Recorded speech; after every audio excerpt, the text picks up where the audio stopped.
America और Iran के बीच असल टकराव दरअसल यूरेनियम को लेकर है, एटमी जो हथियार हैं उनको लेकर है। लेकिन इस बीच बड़ी खबर आ रही है, जी हां, इसी टकराव से जुड़ी हुई बड़ी खबर आ रही है। आपको बता दें कि रूस के सदर व्लादिमीर पुतिन ने बहुत बड़ी पेशकश की है ईरान और अमेरिका के दरमियान, ताकि ये जो टसल है, ये जो तनाव है, ये जो कशीदगी और जंग है, इसका खात्मा किया जा सके। रूस के सदर व्लादिमीर पुतिन ने बहुत बड़ी पेशकश की है। व्लादिमीर पुतिन ने बाकायदा एक बयान दिया है। उन्होंने कहा है कि वो ईरान का जो यूरेनियम है उसको जखीरा करने के लिए तैयार है।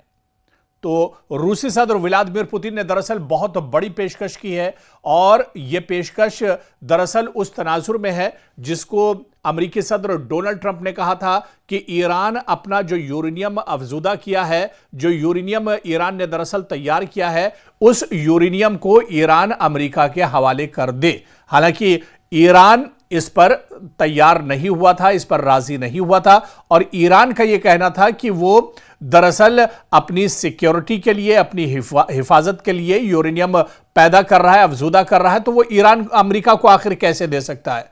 और यही दरअसल टसल है। अमेरिका का कहना है कि ईरान अपना यूरेनियम दरअसल पूरी दुनिया के लिए खतरा है, इजराइल के लिए खतरा है, अमेरिका के लिए खतरा है, खित्ते के लिए खतरा है। इस वजह से ईरान अपना जो यूरेनियम है वो हमारे हवाले करे, मतलब अमेरिका के हवाले कर दे। लेकिन ईरान का कहना है कि वो उसकी अपनी चीज है। उसने बड़ी मेहनत के बाद, मशक्कत के बाद, एक लंबा वक्त गुजारने के बाद, दरअसल इतनी पाबंदियों के बाद उसने ये यूरेनियम बनाया है, अफजूदा किया है, तैयार किया है, तो वो अमेरिका को कैसे दे सकता है? वो तो ईरान की एक तरह से मिल्कियत है, ईरान की अपनी चीज है।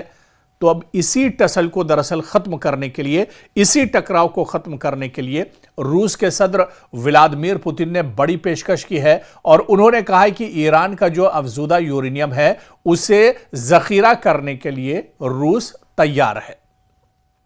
अब सवाल ये उठता है कि इस पर ईरान का मौकफ क्या होगा, ईरान का रिएक्शन क्या होगा, क्योंकि अभी ईरान का रिएक्शन नहीं आया। और इसके अलावा अमेरिका का रिएक्शन इस पर क्या होगा? क्या अमेरिका इस बात के लिए राजी होगा कि ईरान का जो अफजूदा यूरेनियम है उसको जो रूस है वो अपने पास जखीरा करे? क्या डोनाल्ड ट्रंप इस पर तैयार होंगे? ये दरअसल एक पेचीदा मसला है। और इस बीच आपको बता दें कि रूस के सदर व्लादिमीर पुतिन ने अमेरिका के उस बयान की भी तनकीद की है जो बयान अमेरिकी सदर डोनाल्ड ट्रंप ने दिया था, और उन्होंने कहा था कि ईरान के पास एटमी हथियार हैं और वो दरअसल खतरा है। रूस ने इस बयान की भी तरदीद की है। रूस ने एक तरह से ईरान का सपोर्ट किया है, और उन्होंने कहा है कि अमेरिका या डोनाल्ड ट्रंप दरअसल कोई हक नहीं रखते हैं कि ईरान के न्यूक्लियर पावर को लेकर किसी तरह का वो बयान दें।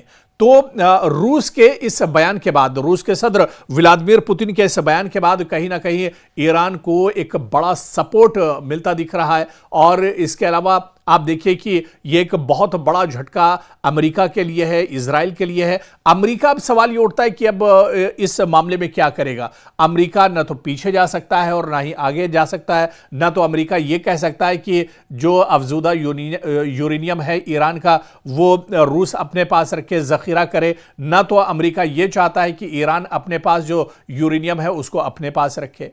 तो अब ये एक बहुत बड़ी एक तरह से ये कहा जाए कि दाव है रूस का, व्लादिमीर पुतिन का, जो उन्होंने एक तरह से चल दिया है। अब दुनिया ये देख रही कि अमेरिका इसमें क्या कुछ करेगा, क्योंकि अब जो गेंद है वो अमेरिका के पाले में है, ईरान के पाले में है। ईरान तो अपना जो यूरेनियम है एक तरह से इजराइल, रशिया को एक तरह से दे सकता है कि ठीक है आप इसकी हिफाजत कीजिए, इसका जखीरा कीजिए। लेकिन क्या अमेरिका इस पर तैयार होगा? क्योंकि इससे फिर रूस की ताकत कहीं ना कहीं दोगुनी एक तरह से हो जाएगी। रूस बहुत मजबूत एक तरह से हो जाएगा, और अमेरिका की हैसियत तो बिल्कुल उसके सामने कुछ नहीं होगी। तो ये एक टकराव है, और ये टकराव कब तक चलेगा, या इस पर बात कैसे बनेगी, या जो पेशकश रूस के सदर व्लादिमीर पुतिन ने रखी है, क्या इस पर सहमति एक तरह से बन पाएगी, इस पर इत्तेफाक बन पाएगा? ये भी आने वाले दिनों में देखना बहुत अहम होगा।